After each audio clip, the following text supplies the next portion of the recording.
Welcome to Supply Chain Short Takes, where we dive into a topic affecting the logistics and supply chain space. Today, we will be exploring tips on how to best implement automation into existing facilities around ongoing operations. Joining me is Rebecca Lennartz, Director of Marketing at Hai Robotics, and I'm your host, Dave Maloney. Welcome, Rebecca. Welcome, Dave. Happy to be here. So, Rebecca, can you set the groundwork for our listeners? Why go through the hassle and complication of implementing automation around ongoing operations versus getting a fresh start in a new facility? Great question. Money and how much of it you want to keep. To really be blunt with it, it's getting a new facility, going through the process of buying, retrofitting, all of the moving expenses, and maintaining two facilities at a single time. There's a lot of expenses in there. And with older automation technologies that do require extreme floor tolerances, there was a time a decade ago where it may have been easier to move to that new facility rather than trying to make these updates around your ongoing operations.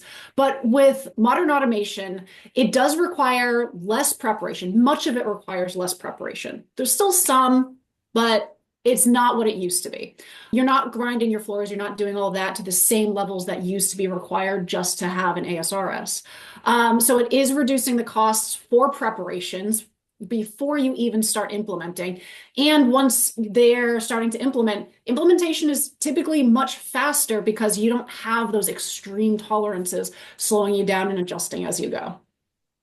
Rebecca, you mentioned a decade or so this might have been true, but what's different now?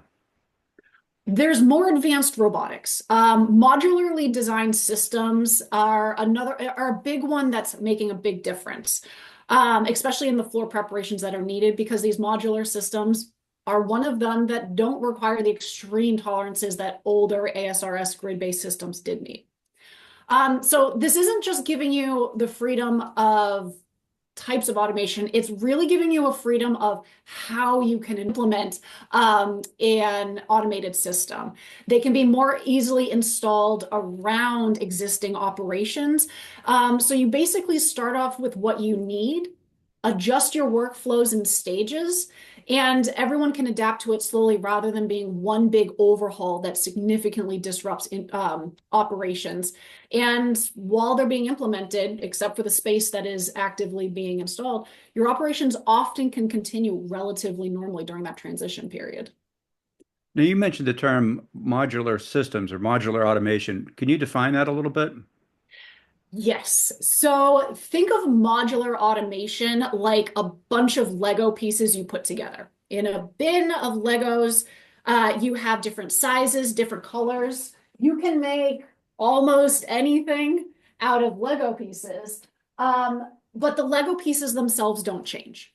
So in automation, modular automation is very similar in that there's a catalog of Lego pieces. So this is going to be racking, fencing, totes, robots, workstations, robotic parts even. And these pieces come together to create an individual system. And just like Legos, you can take it apart relatively easily, build it together, add on to it, better than something that is pre-constructed or carpentry, for example.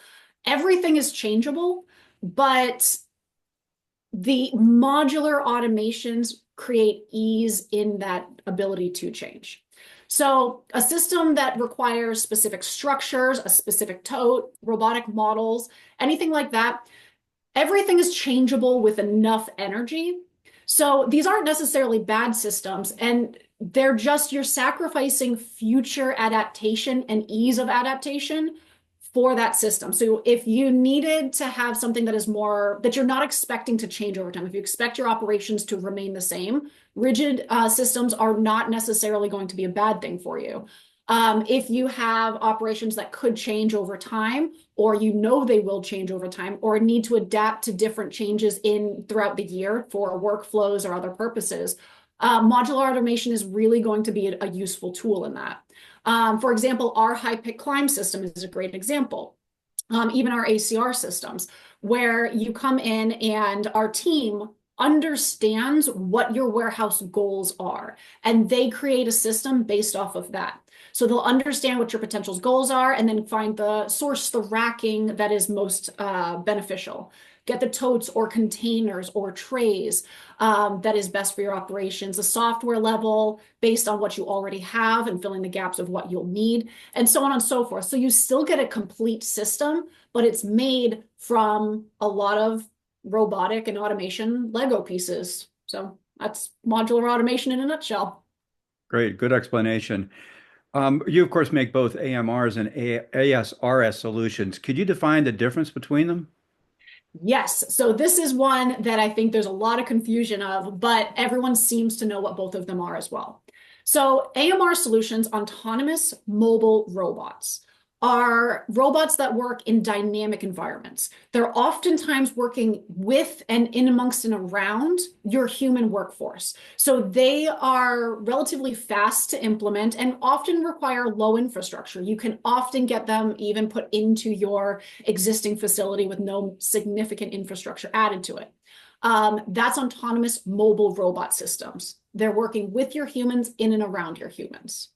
Whereas ASRS, automated storage and retrieval systems, are very much like a giant warehouse vending machine where all of the robots inside are delivering your goods to your people at the workstations. So the benefits for these is you're getting a lot more verticality, whereas AMR solutions are really limited to your human limitations. In an ASRS, you're going up to 40 feet in vertical storage. You can store your goods much denser together because you don't have to accommodate for the human behavior where they're going to need a little bit of space to move. Your aisles are much smaller, your totes are much tighter together, and you get more inventory security because your humans don't have direct access to the goods while they're being stored. They only have access to the goods through the secured workstations so that you can, in some instances, reduce loss, but you're also getting more visibility, digital visibility on your inventory. The workstations are also ergonomic. So whereas an AMR solution would still require your humans to walk around the warehouse, in an ASRS solution, your humans are in a single workstation where the robots do the traveling and bring it to the human. This also means that each human can fulfill up to about 30 orders at any given time because they have their put walls with on either side of them where they are putting the goods for the orders and they don't need to travel. All of that is brought to them. So it's much faster operations as well. Thank you. That's very helpful to understand the differences between the two. Now, Rebecca, if people are exploring automating their warehouse operations, who can they contact?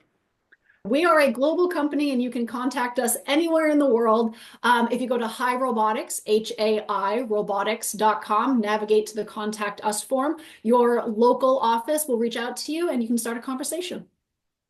Thank you, Rebecca. We appreciate you being with us today. It's great being here. Thank you so much, David.